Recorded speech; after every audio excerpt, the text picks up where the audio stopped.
Yay!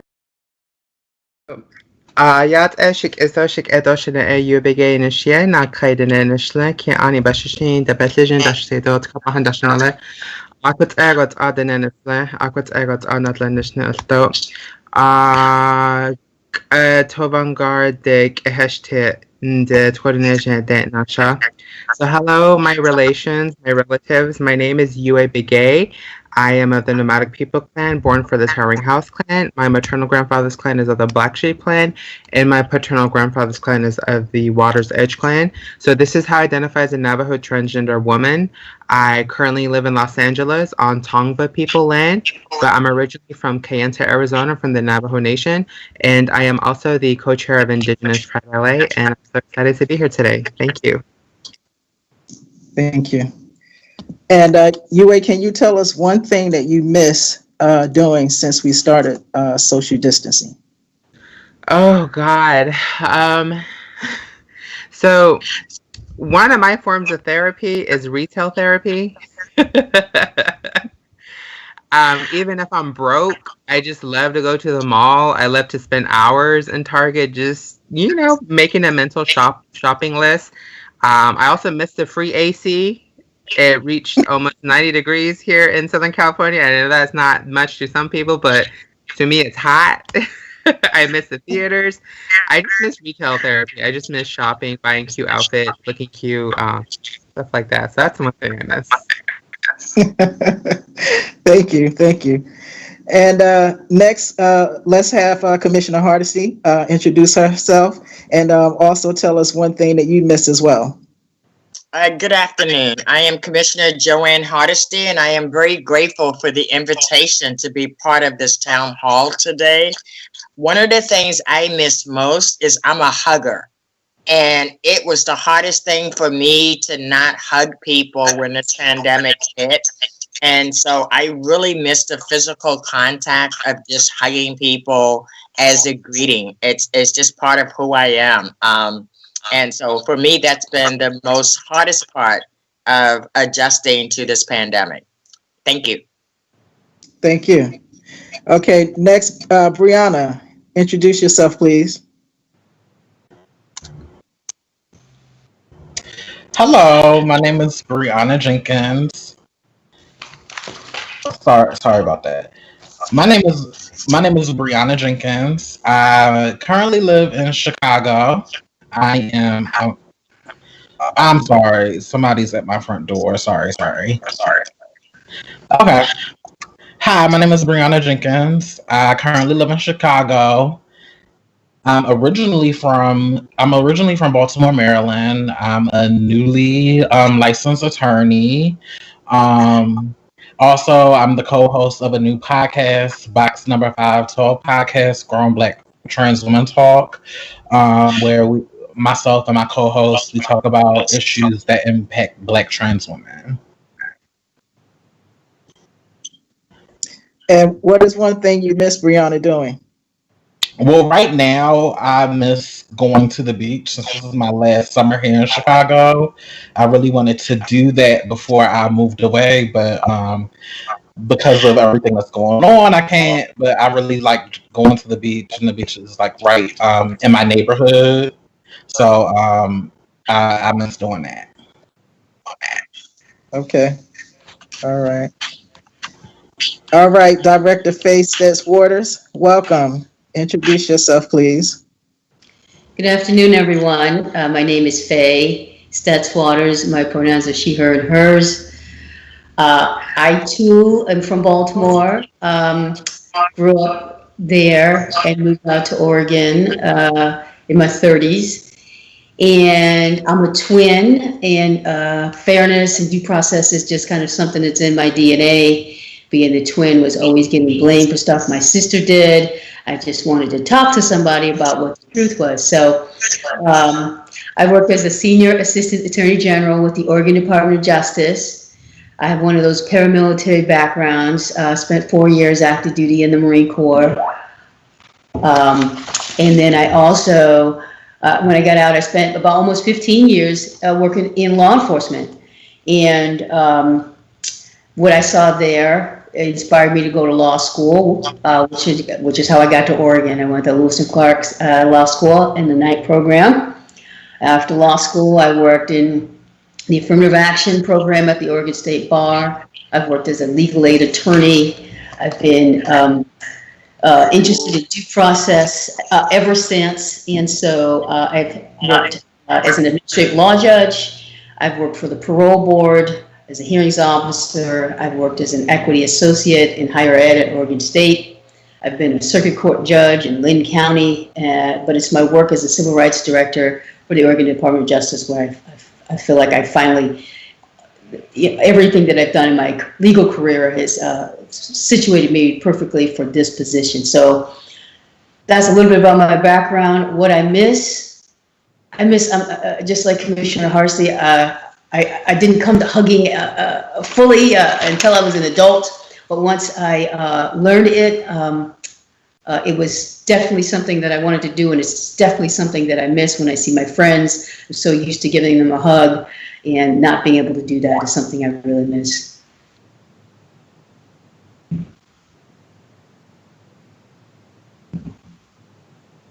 Okay.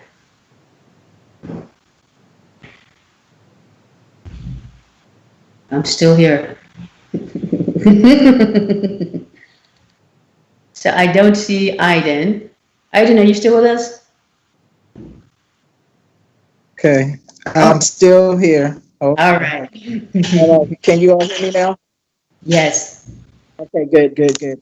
So thank you for those introductions. One of the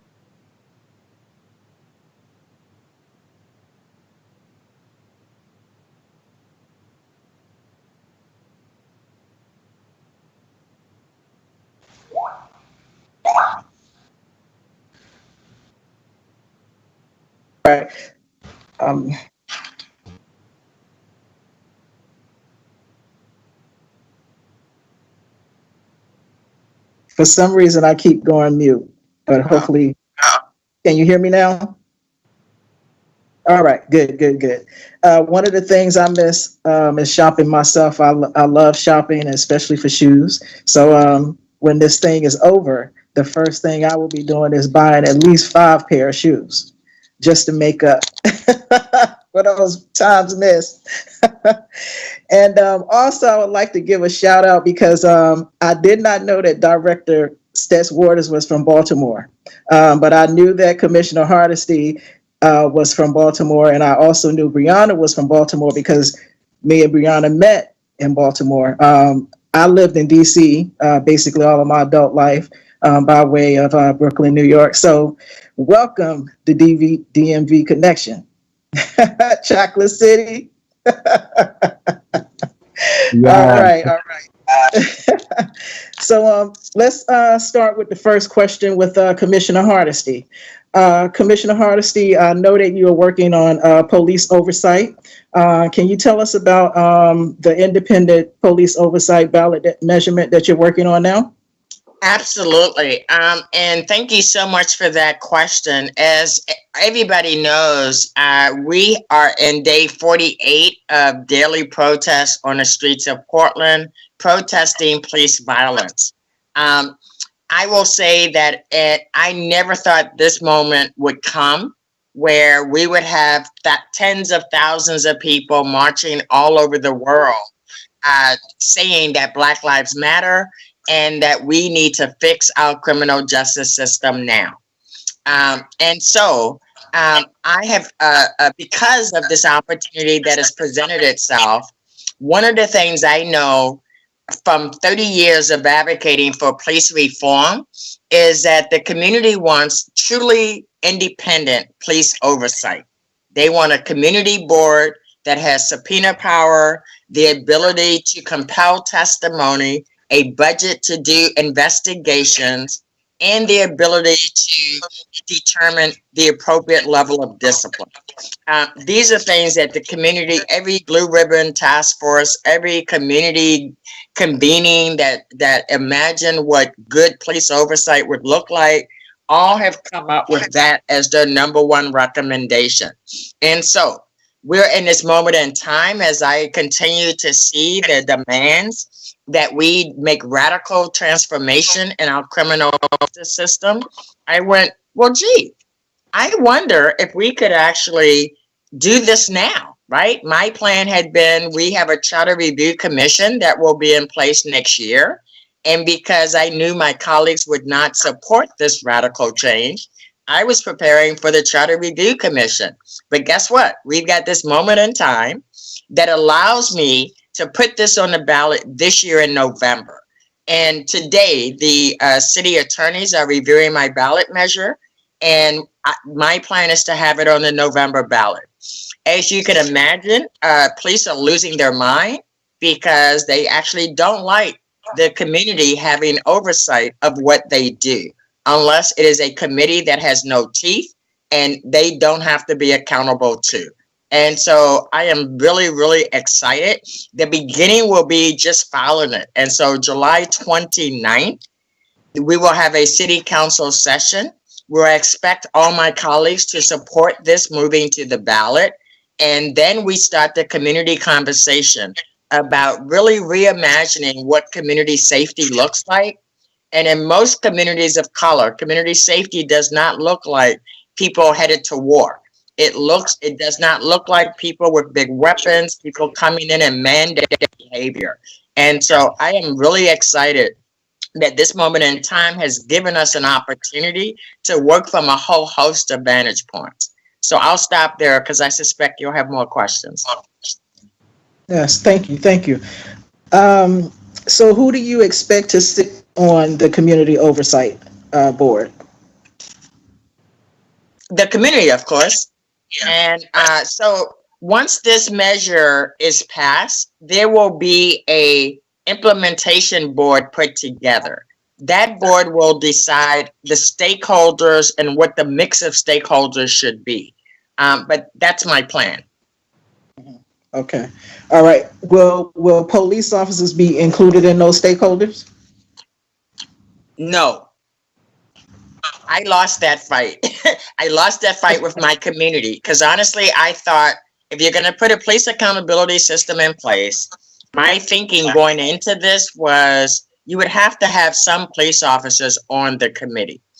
But our communities have had that experience before where police officers have been put on committees to obstruct progress. And so my community is very, very adamant, not no, but heck no, will there be any police on it? And so we have an obligation to make sure that the board will be fair, transparent, and treat every police officer appropriately, right? So we have a hard job to put that board together, but I am convinced that we can have that community voices should be who's making decisions about whether law enforcement are following the rules that the community have dictated that they want law enforcement to follow. Thank you. Thank you. One last question. We've been hearing a lot of people asking for the police departments to be defunded or abolished altogether. What do you see for the future of Portland as far as maybe possibly defunding the police department, Portland Bureau of Police? Well, let me just say that I am not an abolitionist. I believe that there is a role for police in every community. The problem is that we have allowed police to be all things to all people. Police don't have any affordable housing in their back pocket. They're not mental health professionals. They are not mediators. They are not taught to be mediators, right? And so what the police has done is actually taught the community to call 911 and ask for police to solve everything. And police do that because they know if they go into especially white communities and tell them how underfunded they are and how overworked they are, that those communities will put pressure on policymakers to give them more money. And so that's what's been happening for the last 30 years. And so my vision of policing is that policing has to go back to solving crime, period. right? Not mental health professionals, not housing experts, not community cheerleaders. Their job is to solve crime. And so if you look at what police do now, they have their hands in a whole lot of different social ills that they don't have the expertise and are not the right people to be first responders. And that's why we developed Portland Street Response after talking to hundreds of houseless people, talking to business associations, talking to just hundreds and hundreds of people. People said over and over and over again, we need a more compassionate approach. When I did focus groups with houseless people, it took me a half hour to convince them, no, I really want to know what you think, because they're accustomed to government telling them what they need as compared to asking them what they need. And what they told us they need is a compassionate ear when someone shows up as a first responder. What they need is someone that brings them water and asks them, how can I be helpful to you? Don't come in dictating behavior, right? And so because I'm a community organizer by trade, I am always about how do you get the people most impacted to be the ones to help you make good public policy? And I have to tell you, before I was in office, I don't think anyone had actually had a focus group with people who are houseless to ask them how we could help them based on where they are at that moment. And it was phenomenal. And we learned a lot of good information. And so again, calling the police because someone is houseless, it is not illegal to be poor. And the reason people are houseless in the city of Portland is because if you don't make $24 an hour, you cannot afford to live in the city of Portland. That's why we have so many houseless people. It is not because people are unworthy, that they've done something inappropriate. It is because it costs too darn much money to live in Portland. That's why our houseless population is so high. And if you looked at the Oregonian on Sunday morning, somewhere between 23 and 28 million people face eviction at the end of September. So if we don't do this right, we're not going to be prepared for this huge wave of evictions all across the country. Thank you for that. Commissioner Hardesty, we have one question from our chat room. Someone wants to know, what about having an independent police review board be elected by the community? Oh, there's all kind of problematic stuff with that, I believe. Because I think people who have the ability to raise money will have a bigger voice than those who don't have the ability to raise money. I think what I would prefer would be to actually identify, I don't even know today, I couldn't tell you how many people would be on the board, but what I can tell you is that we need specific seats for specific communities to be represented, right? And if we don't, and we need to do that, right? Because if you did an election, that would not happen, right? What you would have, it would be status quo people who would actually be able to raise the resources, and then they would be able to turn back the progress that we've made. Definitely. And I know we only have you for a little bit more time, but I wanted to ask you one more question. I'm going to probably stay till about 12:45. So. Oh, wow. Thanks. Tell us a little bit more about the Street Spruce program and when can we expect to see it roll out in the community? Great question. So the Portland Street Response will send a new team of first responders. They will be an EMT. The first one will be an EMT and a qualified mental health professional. Prior to us, my ability to take $15 million out of the police budget, I had one pilot project funded. And the plan was to start that pilot in the Lynch neighborhood. Just as we were about to launch, COVID hit, right? And we had the stay home order.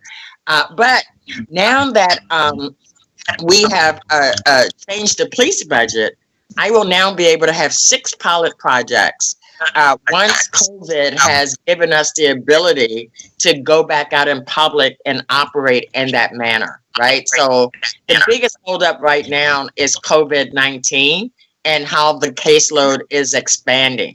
but we are doing the organizing work right now to put those structures in place. So I wish I could give you a magic date, but unfortunately, what we're seeing with COVID-19, I just don't know when it's going to be safe for us to actually do the work necessary to have these teams on the street. The good news is that the money's in the budget and it's not moving. And as soon as the governor gives us the okay, we will be off and running. But meanwhile, we will be doing the planning to figure out what other communities we're going to roll this out in. And maybe what we'll do is mix up the two-people team, right?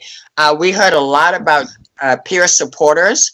And so we may put a peer supporter with an EMT. We may put a social worker with an EMT, right? So we will have the ability to mix and match in ways that we would have not have had we only had one pilot project. So I wish I could give you a magic date, but what I'm anticipating, honestly, is that we're going to be in lockdown until the end of this year. And so I'm not anticipating anything new happening until after the first of the year. Okay, thank you. We look forward to that. You all can drop more questions for Commissioner Hardesty in the chat box. We'll have her on for just a few more minutes. So let's talk about the Office of Civil Rights with Director Stetz-Waters. Director, can you hear us? All right. So we know that you're hosting community listening sessions. All right, yesterday... I'm unmuted now. Thank you. Okay. Can you hear me? Yeah, I'm getting a little bit of echo and feedback. I can hear you. Okay. So we know that you are hosting community listening sessions across the state, but right now specifically in this metro region right now. And yesterday you hosted one for the Black African American community. Can you tell us a little bit about the topics you talked about and what you're hoping to gain from the community listening sessions? Right. Thank you. Thank you for your question. Yesterday, we from 1 to 3 p.m. online, we focused, we had a community conversation that was focused on the Black and African American community. This was the 4th of 11 community conversations with distinct communities that we're having this month.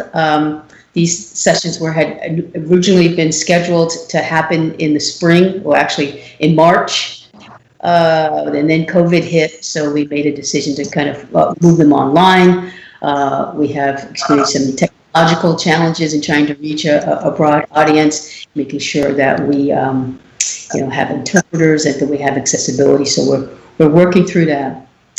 That being said, we had over 100 folks join our community conversation yesterday, which was facilitated by our grant coordinator from our Crime Victims Survivor Support Division. This effort originated in our Crime Victims Survivors Support Division. There was acknowledgement that people of color, Black people, African Americans, have been targeted and have not received the full range of benefits that they have available to them with their status as crime victims. That we wanted to look at what barriers we have in place at the Department of Justice that we can re-envision, remove, so that we can provide the broadest extent of access to folks. And so that's what we hope to learn from people sharing their stories. Where those problems lie, what institutional barriers are in place that we can dismantle, what does dismantling look like, and we also heard about just the incredible suffering that people have had to endure because these systems were not available to them. A big theme that emerged from yesterday's conversation was there's a lot of discrimination. We have a lot of victims who have victims of sexual assault, of domestic violence, of violence, and police's that they reported responses from law enforcement that was not the response that we expect. Law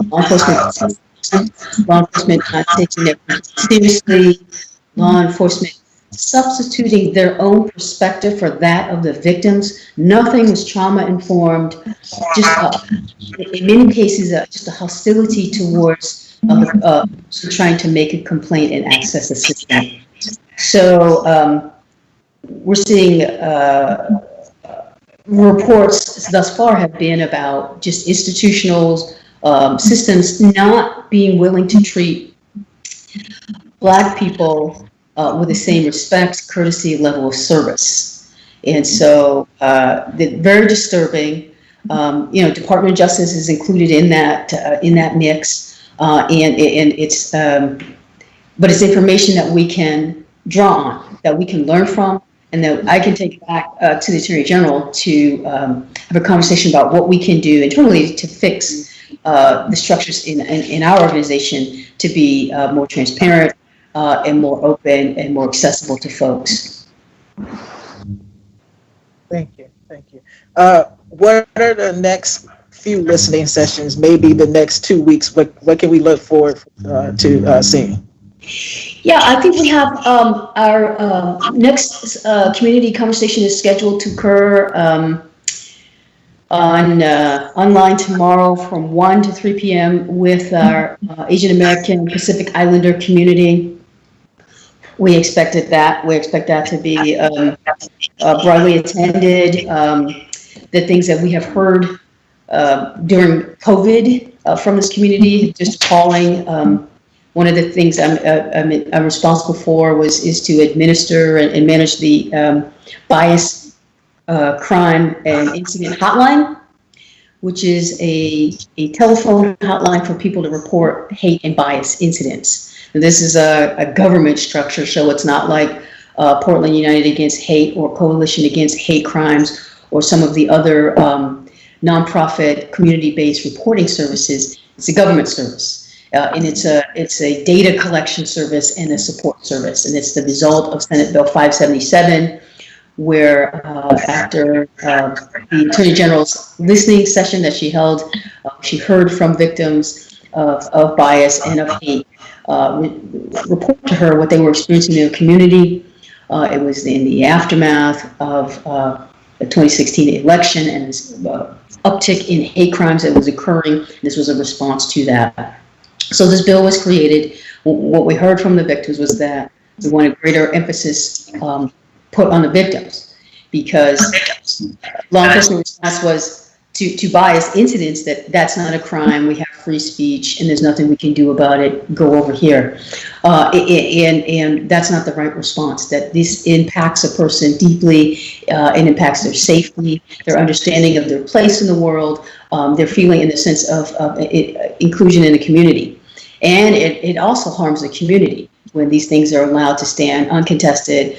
People are further divided and experience a lot of loss. And so our focus on our hotline is to really support the victim. It's trauma informed, it's victim centered, it's culturally competent, to connect the victim who's experienced bias with community-based resources so they can get the help that they need. And this month, we just made available for applications for $9 million in grants that are specifically designed to go to community-based organizations that work with and support diverse populations. And so the hope is that we will have, by the time this is all said and done, that we will have spots all around the state of Oregon that's community-based that will help victims of bias respond and support them in the ways that they need, especially when law enforcement is limited in what they can do. The other piece is that we are trying to educate law enforcement about the new law. Typically, the response has been, again, this is free speech, sorry that happened to you, nothing we can do. At a minimum, they're required to refer that person to the hotline so they can speak to our coordinator, who can then connect them with support, take the complaint. No investigation will happen. It's not, we don't have investigatory authority. Again, it's myself and the bias response coordinator of the unit, so it's two people. and we have statewide coverage, so we don't have the ability to investigate. But a lot of people find relief in just getting it out of the system and report it, that it's documented somewhere. So we're not looking at bias that happen, not just bias that happened today, not just bias that occurred beginning January 1st of this year. We're looking at bias that has occurred to you, sometime in your life.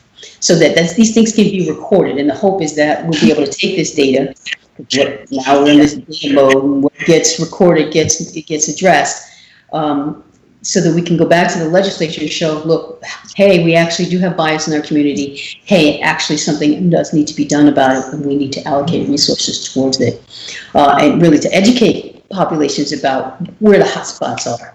We're finding people come from different communities, different from around the country, and they come to Oregon, and they come into a community that's not equipped, educated, prepared to understand them, communicate with them, serve them, and so we'll be getting all that data together.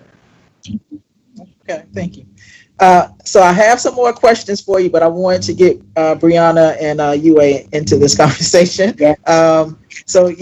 But we definitely have a few more questions for you. So Bryanna, as of today, we've lost 21 of our sisters to violence.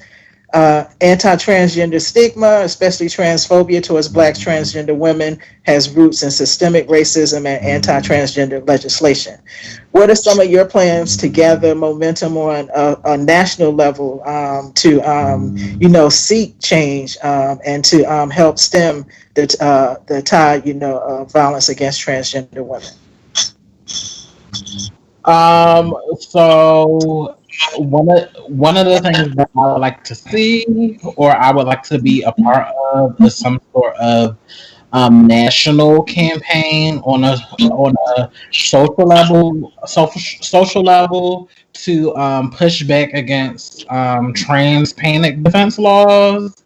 I feel that a lot of the guys, or just the culture of how men, particularly men of color, or men who come from Black or urban communities, the idea is that it's okay to harm us because we are not valuable, and that if you kill us, nobody is going to care because there isn't really any social repercussion, and the law, in fact, gives folks a leeway to make the excuse, this person was trans, I couldn't handle it, so it's justified me, I'm killing them. So, I know yesterday, the state of Colorado is the 11th state to ban gay and trans panic defense. To ban as a defense. I think directly in response to the violence, that there needs to be some sort of national where we continue to create awareness about it, and create some sort of social movement. Just from my experience and just me seeing other things, when you're able to mobilize and create like a social movement, a lot of times, just like we see with like Black Twitter and like the hashtag movements, a lot of times that's the necessary push to influence lawmakers and influence legislatures to kind of move the needle faster, so that they can change a lot of these laws, which create a reality of violence against trans women. But I think that some type of unified social movement to eradicate this law in every state, I think that's the next logical move, in order to respond to the rampant violence that continues to happen against Black and brown trans women.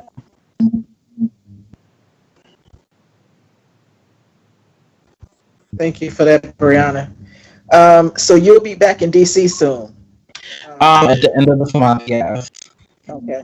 And what do you plan to do once you're back in DC? Like, where are you going to be working, and what are some of the social causes that you'll be working on? So I've been doing a year-long fellowship at Lawyer Community right with their national office, And part of the project that I wanted to start working on was trying to develop some type of advocacy to address specifically Black and Brown queer children who experience educational push out.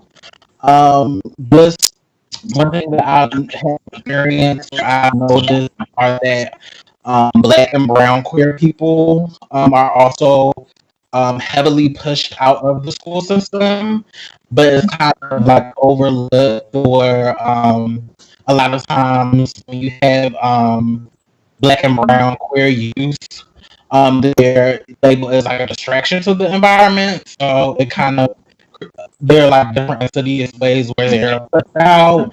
And we, have lower education rates. So I kind of wanted to develop a project to kind of get to the heart of what's really going on and try to develop some tools to combat that.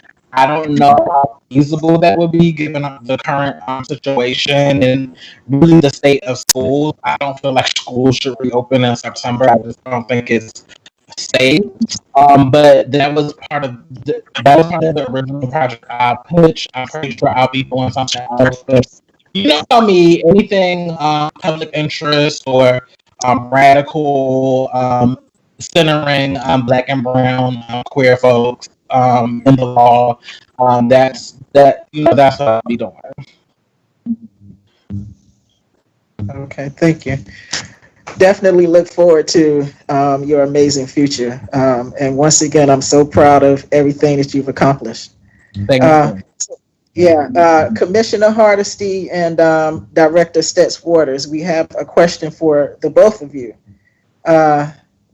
So the question is, folks often think of due process as a court opportunity to be heard, but current failures are on the ground with police and a lack of due process. Can interactions with police be a place of due process law? No.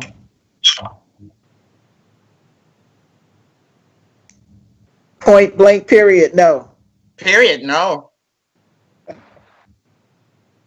Okay. All right. Yeah, I could add more, but that's really the answer is no. Yeah, Yes. I agree with Commissioner Hardesty. The answer is no. Hallmark of due process is that you have a neutral, independent fact finder, somebody who, is going to be aware of their bias, have a way to check their bias and to make sure that there are systems in place so that their bias isn't coming in and infecting that process. You don't have an opportunity to develop that within whatever street transaction you have with a law enforcement officer. That's not a site for due process to occur, in my opinion. And let me just also say, I'll use a great example. When Portland had a gang enforcement unit and 54% of their stops for over a decade were of African-American people in a city with a 6% African-American population, and nobody in a position of power went, how the heck can that even be possible, right? I mean, and I testified every year for 10 years as a community member saying, this makes no sense. How do you have well-trained professionals who don't answer calls? All they do is ride around looking for gang members. And even if you believe police, that gang activity happens between 12 and 24. There are not enough 12 to 24-year-old Black children to justify having 24 police officers all day, every day, looking for gang activity, right? And so this is an example of young people, because of the neighborhood they live in, young Black people and brown people, because of the neighborhood they live in, the school they go to, they are labeled as gang members, even though they don't have a clue what the heck a gang member is, right? And that is an example of how police have led the conversation about who is involved in criminal behavior forever. And it's not until people outside of the police evaluate their activity that we learn just how egregious their behavior is. Because I have watched them present this information over and over and over again. And I've never heard anybody other than me, and I was not elected at that time, question their data, right? And so we are a society that instinctively believes whatever a police officer says. And so law enforcement folks use that bias in favor of them to actually narrate a story that simply isn't true. And if you've been following the news over the last couple of weeks, Portland police continues to be caught in lies over and over and over again, right? And the media calls it out. But again, we have this preposition that we're going to just trust and believe in law enforcement. And that is how we've gotten into the situation we're in. We have to now start believing in community and what the community says the solutions are, rather than having law enforcement decide the solutions. Thank you. Thank you. Is there anything else you would like to say, Commissioner Hardesty, before you leave? Well, what I'd like to say is I will need all of us to get this ballot measure passed in November. Basic Rights Oregon has been a strong partner in police reform, and we have partnered up over and over and over again. And I'm going to ask you to step up once again, because as you know, the fight is coming, and the police have a lot more resources than we do.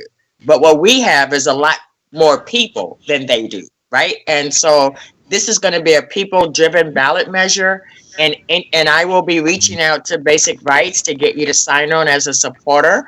We're going to win this thing. And once we win this thing, we have a lot more work to do. I'm going to Governor's Task Force to reimagine how we train law enforcement in the state. I am working with our incoming Multnomah County DA, Mike Smith, who is a reformist DA, which we've never had in Multnomah County before, right? So the stars are aligning in ways that have never happened before. And all of us have a role in actually reimagining community safety and how we make sure that we get a community safety that benefits everyone. Because the person with the least power has to feel just as safe as the person with the most power. Thank you so much for inviting me. Please invite me back. I wish I could stay till the end because this is a fun conversation. Wonderful meeting all my Baltimore sisters. Have a fabulous day, and we will talk soon. Bye-bye. Thank you. Bye-bye. All right. Okay, UA. I hope that I have not lost you, but here we are. No, we're good. All right. So I have a question for you, and this is around COVID-19.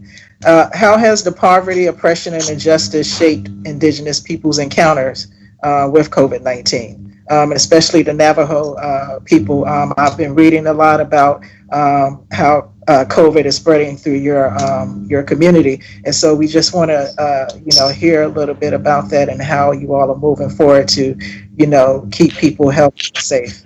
Okay, well, that is a loaded question. So let's try to break that down. So I think it should be noted that first and foremost that the conditions that the Navajo Nation or any Native people are in COVID or pre-COVID was manufactured, and so basically what we're seeing right now is a ill-equipped, poorly designed, and this isn't by Indigenous people. This was a system that was kind of enforced upon us to make it work through a lot of treaty making and a lot of legalities. And so what you're seeing now is basically how should I frame this? So what you're seeing now is just a lack of kind of what we had. So for a long time before COVID-19, lots of reservations we were already scrounging to get by, whether that be the average Native person, whether it would be a working professional, because in many services on the reservations, our services are severely underfunded, and many of them get defunded over time and time again. This goes to education sectors. This also leaks into health sectors, and just many other sectors, whether it be infrastructure, college, stuff like that. There's so many stuff that get defunded all the time, or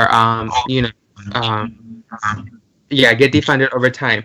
So kind of with this thing with the Navajo Nation is, how should I say?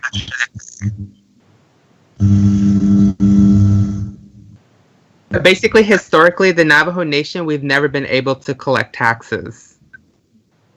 So we do pay state taxes, and we do pay federal taxes, but we are not allowed to collect taxes on our own reservation, even though if you've been on a reservation, if you read about research about reservations, we are kind of our own enclosed kind of system. And so when you have money or financial, what do they call it, economic or financial velocity in that thing, a lot of it doesn't stay in the reservation. A lot of it goes out. A lot of people go to nearby towns to shop. They shop in bulk. We love our Costco. We love our Sam's Club. That's kind of where we go at the beginning of every month. So what you have happening here in the Navajo Nation with this thing happening with the COVID-19 specifically is, I'm losing my train of thought. I'm sorry. Okay. With the COVID-19, because you see a lot of people scrounging around because their services aren't already provided there or they're being defunded, a lot of people are scrounging. And if you watch many documentaries around the healthcare, specifically healthcare with folks, health professionals on the reservation, they are not equipped to handle these cases. We don't really have that many ICU units. We don't really have many hospitals on the Navajo Nation. And so what you have happening is when people do get infected or catch COVID-19, if they're lucky, they will be sent to a hospital. If not, they usually get transported out. And so what you end up happening is a lot of the Native folks are, and I don't want to use this term, but it's the only term I can think of, but a lot of folks are putting a strain on the public healthcare system, which I don't like using that word, but it's the only word I can think of right now. Whether it be flying them out, transporting, stuff like that, keeping them in care, stuff like that. And the other major thing I also want to talk about is on many reservations, not just the Navajo Nation, on many reservations, we do not have access to running water. And so when you hear about, tips on how to prevent COVID-19, it involves, one of the main steps is washing your hands. Well, how can I wash my hands if I don't have any running water? Or if the water that I am using is supposed to be for drinking or cooking water, stuff like that. Sometimes a lot of folks in the Navajo Nation, they haul their own water. That's if they have a vehicle. That's another thing. Talking about the poverty rates, how some people don't even have the basic access. We don't have a transportation system. I created a diagram not too long ago about how big and vast the Navajo Nation is.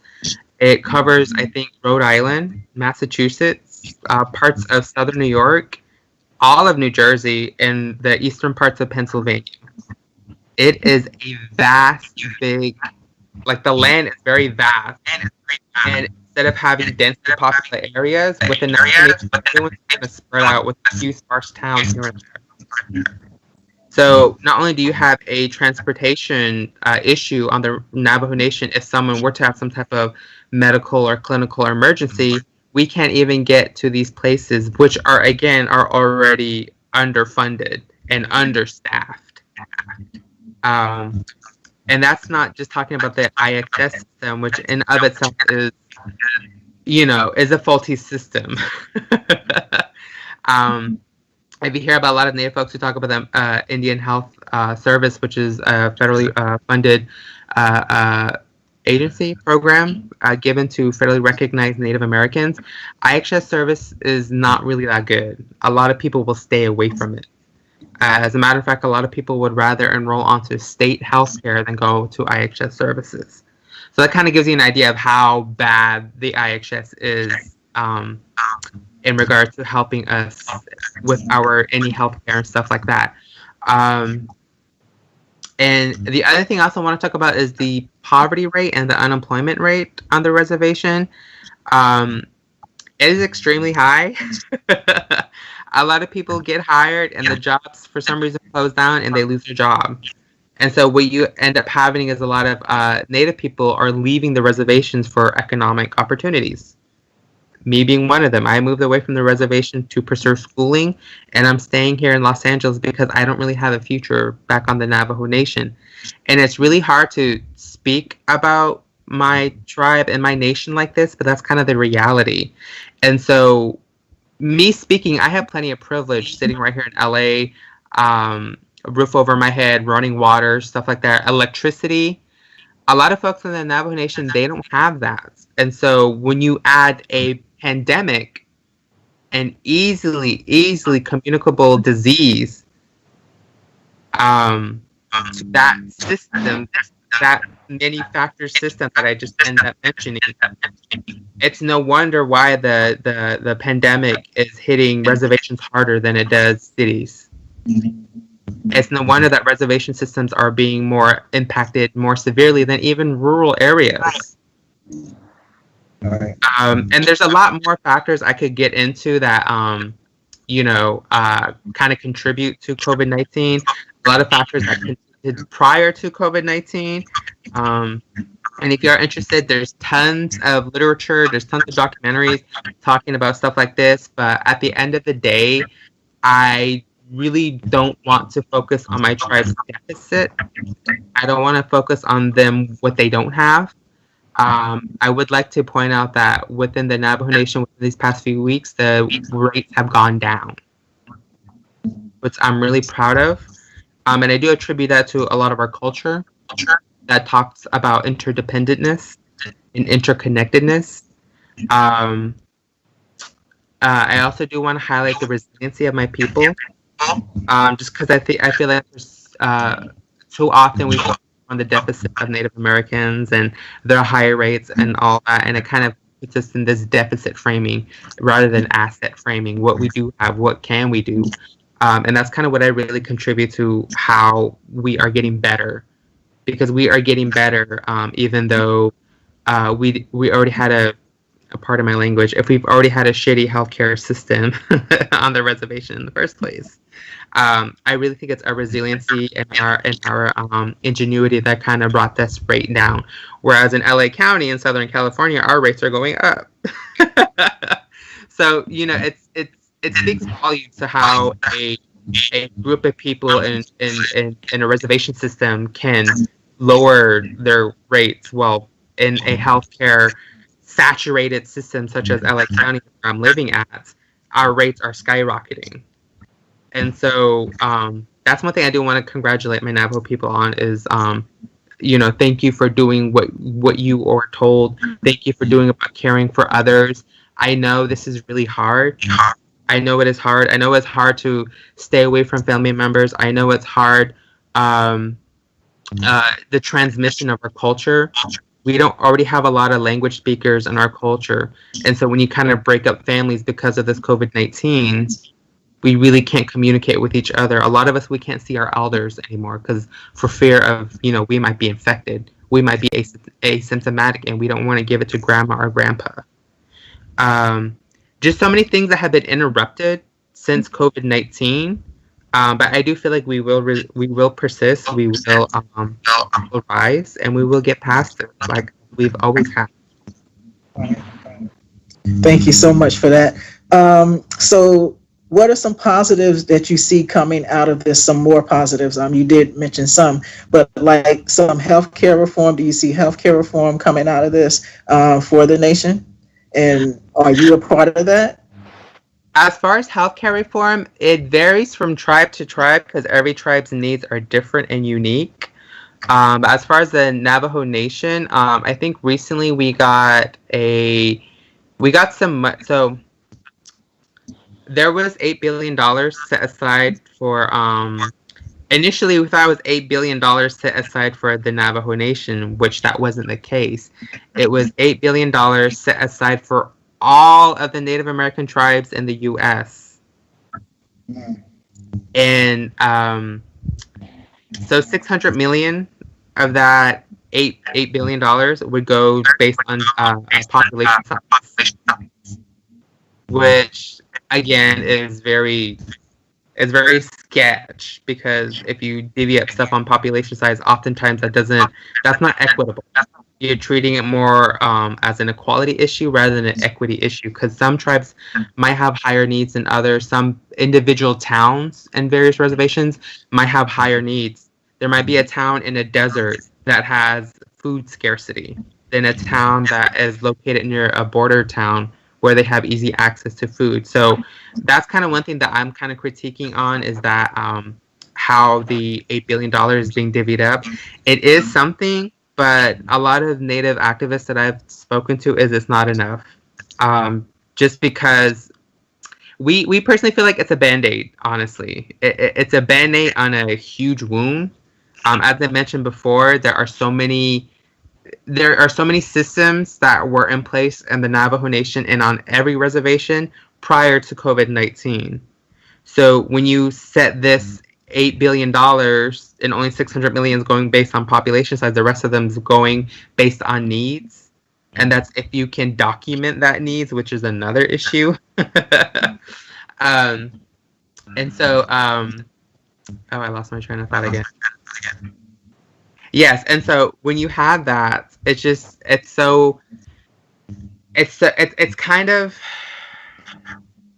like we really need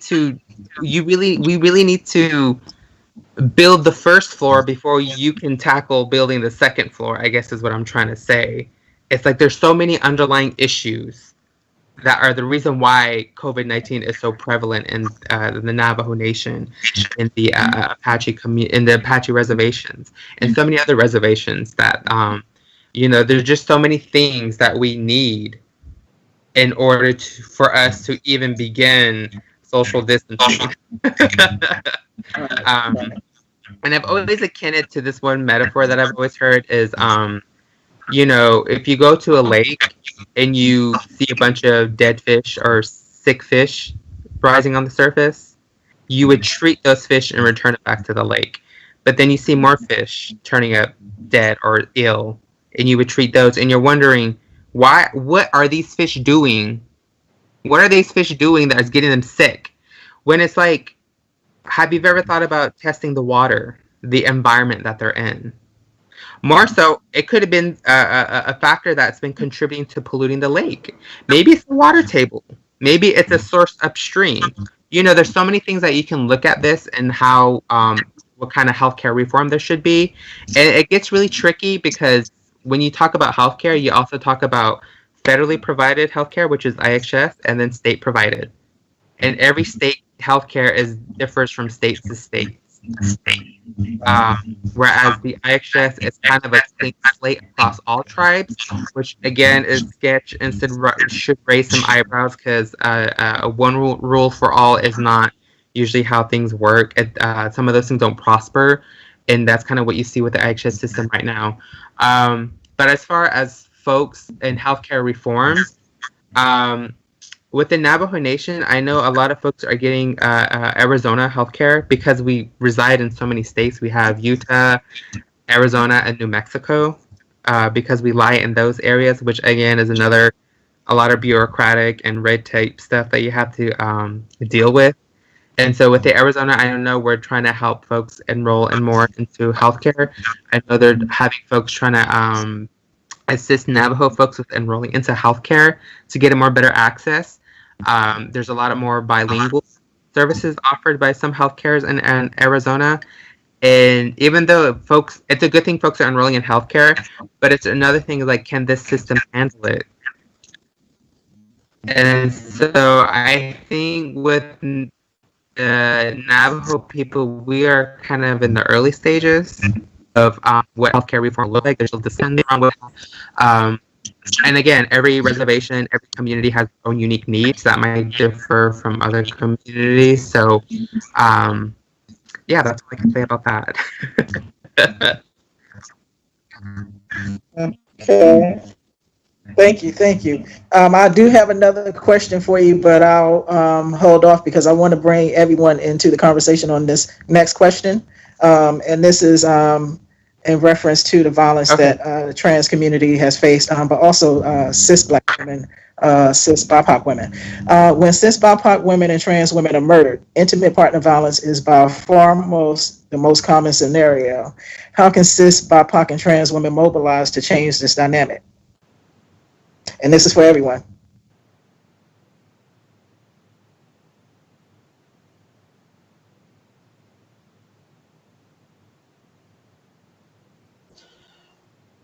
So how can cis folks mobilize to well, I don't know. This is a complex question, which will have a complex answer.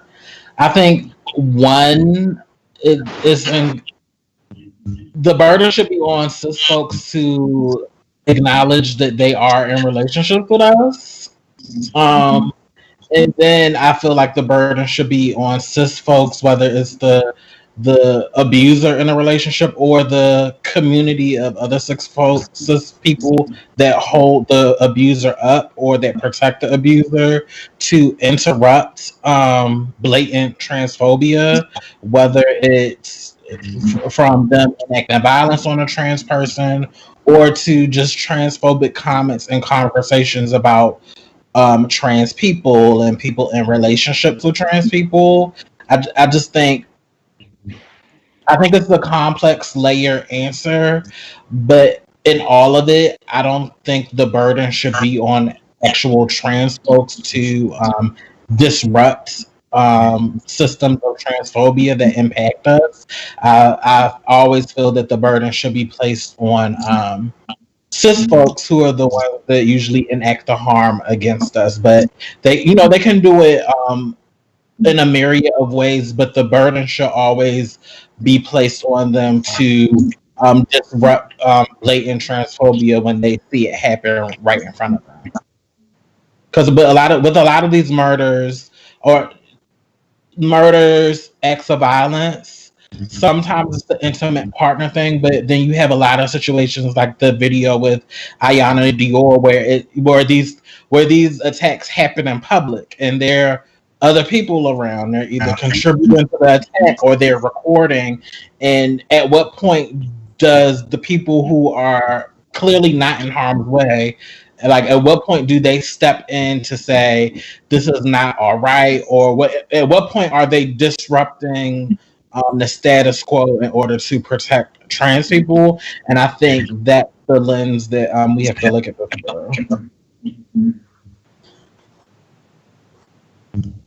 Thank you, Bryanna. Yeah, to kind of echo and go off of what Bryanna said, I agree. Trans people should not be responsible for why we are being killed and why we are being attacked and why we are being hated. That ultimately falls on cis folks. And with me particularly, I would really, there's many tips and advice, but for me, I would really ask, why are you uncomfortable with trans people? What is it about us that, I don't want to say scares you, what is it about us that you find revolting? Is it because it goes against your religious beliefs? Is it because you've seen so many stereotypes in the media that that's what you think we are? Is it because you think we're a threat to your womanhood or your manhood? You know, why are you so uncomfortable for us? And other questions you can ask yourself is, okay, if my brother fell in love with a trans woman or my sister fell in love with a trans man, how would I feel? Let's take it a step higher than that. If my father fell in love with a trans woman, what would that make me feel? Why would I feel this way? Let's take it a next step after that. If my pastor or my spiritual leader fell in love with a trans person, why would that make me uncomfortable? You know, you can take it so high as to celebrities, elected officials. And that's not just being in love with trans people, that's even just being friends, being associated. People get made fun of for talking to trans people, which is so, as a trans person, it's so stupid. Like, I know so many times that I've been accused of, messing around with a guy just because me and him were talking. It's like, yo, we were talking about this one college assignment that we have a group project on. That's why he was talking to me. What the fuck? And the other thing I would ask The other thing I would ask cis people is if you do have a following, and my definition of a following is if you have more than 1,000. If you have more than 1,000 followers, and you honestly do believe that trans lives matter, specifically Black trans lives matter, why don't you just outward say it? You can change the culture. You know, if folks see their leaders and their icons saying this isn't okay, you know, it's really deplorable that you would make fun of a trans person just because of who they are. And coming as a Native person, like, you know, you got to look at what folks are doing, how they're contributing to society. And I know that sounds hella performative as fuck, but there are trans people out here who are helping our society and our culture in so many ways that you don't know. Bryanna just became a lawyer.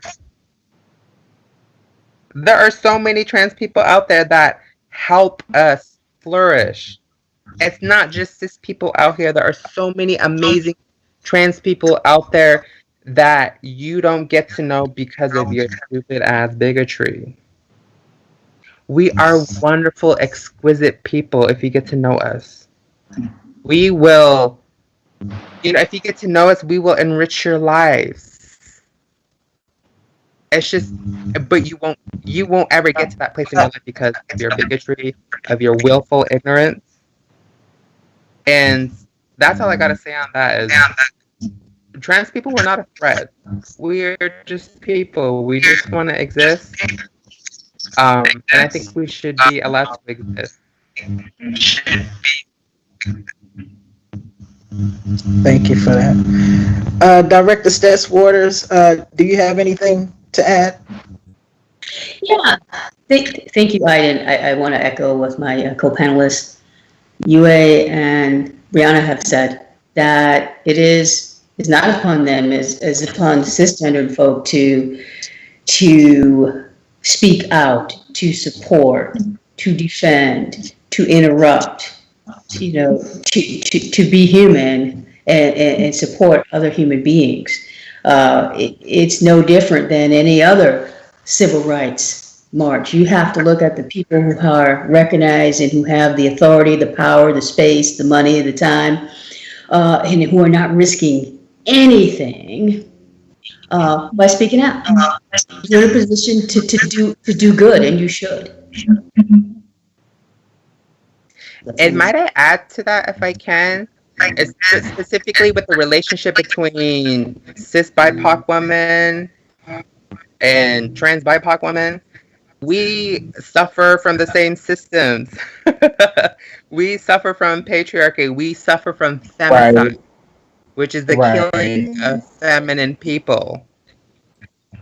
Why can't we put our differences aside and just tell cis BIPOC men, quit killing us, quit harming us?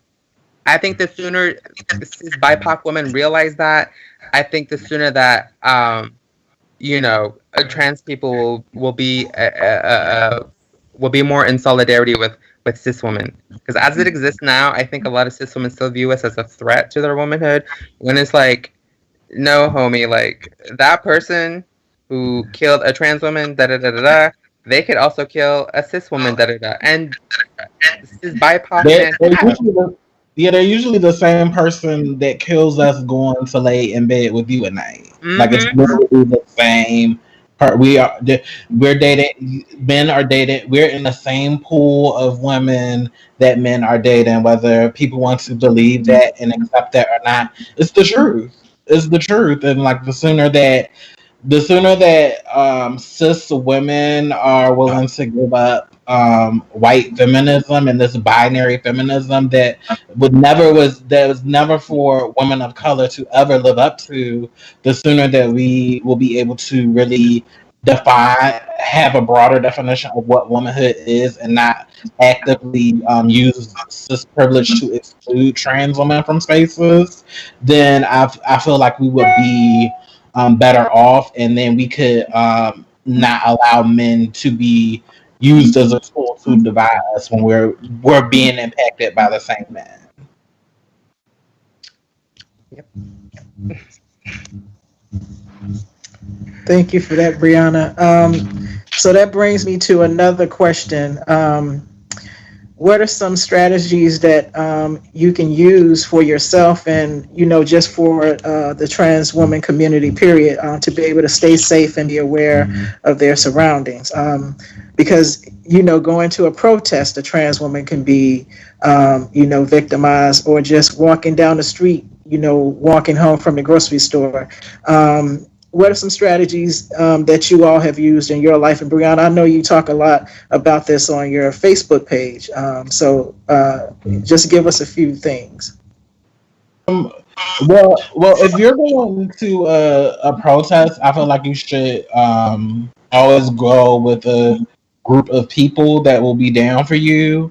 We already know that there is a risk to be arrested at these protests, and if a trans person is arrested, you know how traumatizing that will be. So you want to make sure that you go with a group of people who, in the event of an emergency, are willing to use their assistance to step in the gap, whether that means to like physically defend you from stuff, or if you get locked up, protect you. Make sure you're telling people that are not going to the protest in the event that they have to get bail money to bail you out, or you just, in the event that you're locked up, you have a connection to the outside, so you can have somebody advocating for your release on the outside.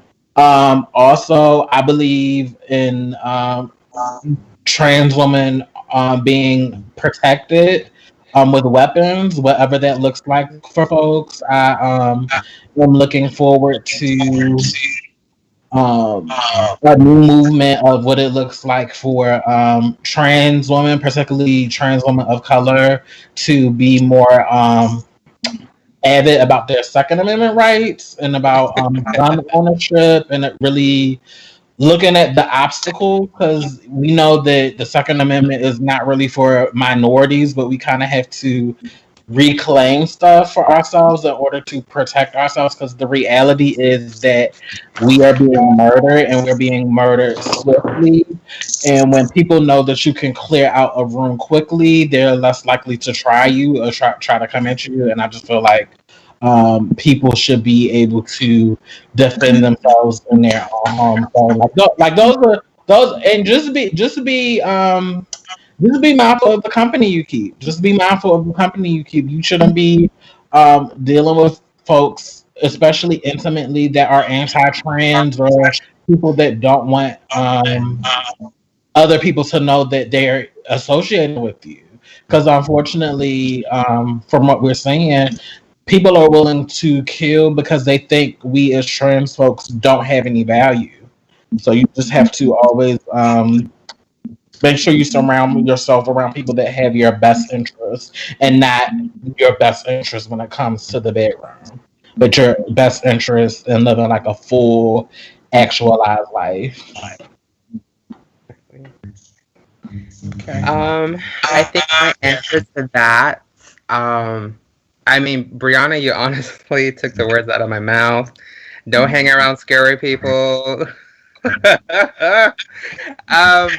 I think for me, if possible, and I know this is gaining traction, is try and be, if you're trans or if you're cis or if you're allies, what have you, try to be part of organizations that are trying to fundraise and build housing specifically for trans people.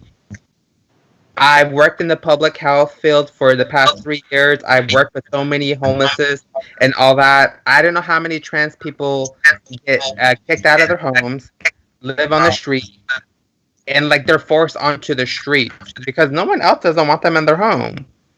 And so they resort to being in the pushed out into public and dealing with this transphobia, violent transphobia, whether it be physical, verbal, or emotional, mental, spiritual, however, some type of violence that we encounter in the street.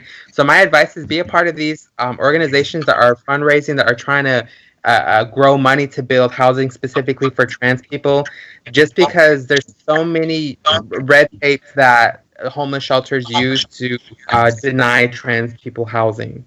And I'm an avid believer that your health begins in the home. If you ain't got a health, you can see what kind of health outcome you can have. If you don't have a place to go back home to decompress, public transphobia. I'm sure one day it might be gone, but as of now, it's not really going anywhere. So how can a trans person decompress and come back home if they were misgendered, even if they were physically or verbally assaulted? They deserve a home and a place to come back to that celebrates them, so their health outcomes can be a lot more better. So that's kind of my jizz, but I do agree with anything and everything that Bryanna has said. Exercise your Second Amendment. Get a taser. Get a mace, girl. Get your nail clip that has a sharp end. Make sure you walk around with keys in your fist, girl. Just do something. Look behind you. Just be aware of your surrounding at all times. But ultimately, those are just band-aid and temporary solutions. I would really love to see trans housing flourish, just because a lot of the systems marginalize us by considering us a liability. I appreciate all of the comments that you all have shared, and I want to add that on a national level, HUD has proposed these discriminatory rollbacks to allow shelters that provide housing to discriminate against transgender folks. And so Oregon Department of Justice, along with many states, are pushing back against these types of rules that have been proposed that harm people. That this is what sense does it make during COVID to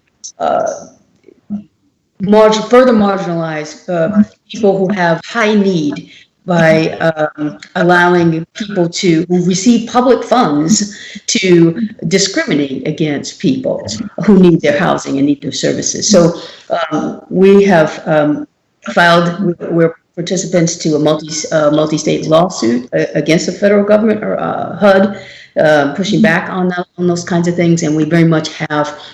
Which is a lot of the work that I do, is to keep a line on what's happening at the national level and making advising the Attorney General on which lawsuits we should join and which positions we should take. So it was interesting to me that this question initially was about the domestic violence sphere and what happens in a private and the violence that occurs in private, and then we move into the public arena, which is a very dangerous space for people of color. That and particularly dangerous when you don't have shelter, you have regular shelter. So the idea that we are public, we are viewable, makes us vulnerable. And I ask anybody who has power in that situation to step in when you see something awful about to happen.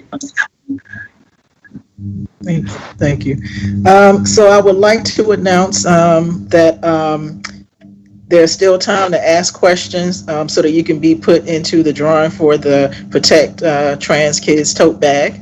So don't forget to ask a question, but we will be announcing that winner before the panel is over. Basically, one last question to close this out. Cultural appropriation. So we know that the Washington, D.C. football team just recently announced that they're changing their name after many years of the Navajo Nation asking for them to do so. And, just community members, period. Even the government of D.C. has said they can't come back to D.C. until they change their name. Other teams are probably going to follow suit, but that's, cultural appropriation has happened in the BIPOC community for centuries. And so now there's a tide to potentially change that. What do you all think about these teams and music groups changing their names now because of the current civil unrest? I think it's cute, like on the surface level, but it's just like people like these or companies are going out of their way or doing everything, doing the bare minimum to avoid doing the stuff that they need to do that is truly like restorative or truly that will truly like atone and reckon for like the decades long of like racism that they have profited and benefited from. So like for instance the Redskins, like it's about time y'all changed that name. It should have never been named the Redskins, but what do you want to do after that? May I add that we don't say the R word in this conversation, please? Oh, sorry. Thank What you. do you want to like changing the name? That's one thing, but like, what are you going to do to find it? Like, you guys have like, that's $1 billion organization. What are you going to do to distribute that money back to Indigenous people to really restore the balance like that? Like that's what I'm really looking for. That's what real allyship is to me. It's not you doing the bare minimum of changing the name. It's is righting the wrongs, not only for having the name, but I'm pretty sure there were people that tried to bring it to your attention and you gaslit them and you did acts of harm to them to silence them, and their lives are forever changed by your inaction. What are you going to do to restore because the thing is, you could do it and still be rich and still be a billionaire organization at the end of the day. But what's going to happen is the name is going to change and it's going to be, well, back to business as usual. And Breonna Taylor's murderers are still not going to be charged. So it's just like, what are we going to do with our money, since we do live in a capitalistic world, to make it right?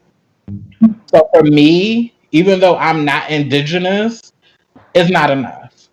And even with them changing like Aunt Jemima and all, like it's not enough. It's like why now? And to me, it's all about following the money.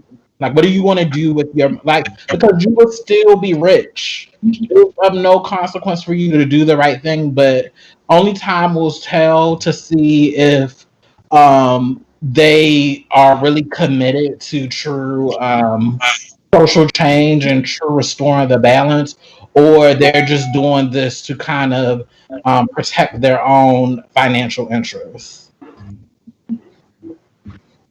I once again agree with everything Bryanna has said. Speaking as someone who is from the native lands, these, let's call it what it is, these teams that have racial slurs or these anti-native images on their team and their franchise, a lot of them have done the most to silence native voices. This conversation goes way back, way back. And I've heard my aunts talking about it when I was a child. And so this isn't a new conversation. I think it's new for folks who haven't been really in tune with native news. But for me, growing up, this conversation has been had all my life. Not only with sports, but as well as even out to like college mascots, high school mascots, middle school mascots. And let's take it a step further. Party City, why are they still selling these stereotypical Pocahontas, sexualized, hypersexualized costumes of Indigenous people? And to kind of reiterate what Bryanna was saying about making empty gestures, there are so many companies that have broken ties with the Washington football team, like FedEx and Amazon and all that. But FedEx and Amazon are still shipping and mailing these costumes, these Indian costumes for Halloween's. Amazon still has dream catchers up on their website. Like, there's so many things that you could do in addition to this.